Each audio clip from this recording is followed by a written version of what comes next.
My new neighbor reported me to the HOA for having my trash can out 11 minutes past collection time. It started 3 days after she moved in. I got a letter from the HOA, $75 fine. My trash can was visible from the street at 7:11 a.m. on Thursday. Collection ends at 7 a.m. sharp. I thought it was a mistake. I called the HOA. They had a photo, time-stamped. My blue waste management bin sitting at the curb, 7:11 a.m. Who reported this? We can't disclose that information, but I knew. My new neighbor Beth had moved in Monday. By Tuesday, she was walking the neighborhood with a clipboard, khaki shorts, visor, that look. 2 weeks later, another letter. $100 fine. My grass was 3.7 inches tall. Maximum allowed is 3.5 inches. Another photo, another timestamp.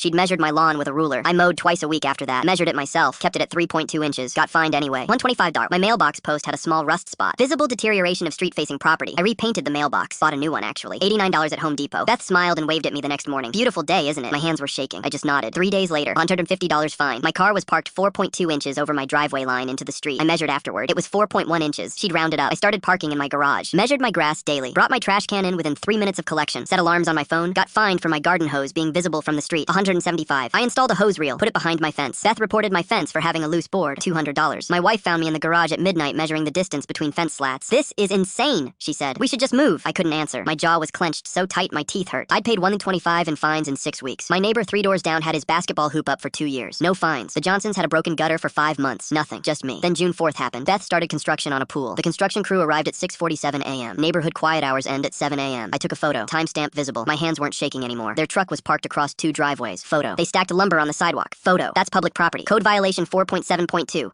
Cement mixer leaked fluid into the street. Photo with timestamp. Environmental violation. For 3 weeks I documented everything. I took 247 photos total. Every noise violation. Every code violation. Every single thing. I bought a decibel meter. $43 on Amazon. Recorded sound levels at 6:54 a.m. 73 decibels. Maximum allowed is 65. The crew worked until 8:43 p.m. on a Tuesday. Quiet hours started 8 p.m. I got that one on video. Audio included. You could hear the saw from my bedroom. I submitted all of it to the HOA. Every photo. Every timestamp. Attached the specific code violations. Used the exact format Beth had used on me. Even matched her font. Times New Roman. 12 point. I got a call 2 days later. HOA president. We received your complaint. All 247 violations. Silence. Then we'll look into it. Beth got her first letter that Friday. $2,850 in fines. All at once. I watched from my window as she read it on her porch. Her face went red, then white. She looked at my house. I didn't hide. Just stood there. Waved. She came over 10 minutes later, pounding on my door. This is insane. These are construction violations. That's different. Different how? It's temporary. It's necessary work. I pulled out my phone. Showed her my photos. Your contractor parked illegally 19 times. Noise violations 47 times. Materials stored improperly 31 times. Would you like to see the timestamps? Her hands were shaking now. You can't be serious. 3.5 inches, Beth. That's the maximum grass height. No exceptions mentioned in the bylaws. She tried to argue. Went to the HOA board meeting. Brought her contractor. Said the rules should have exceptions for necessary work. The board president looked at her. The rules don't mention exceptions. You helped us clarify that last month. Remember? They upheld every fine. Added another $500 for an unapproved paint color on her pool shed. Beth's pool project stopped for 2 weeks while she fought it. Cost her $3,200 in contractor delay fees. She sold the house 4 months later. The new neighbors are lovely. Their grass is 4.1 inches tall and I've never said a word.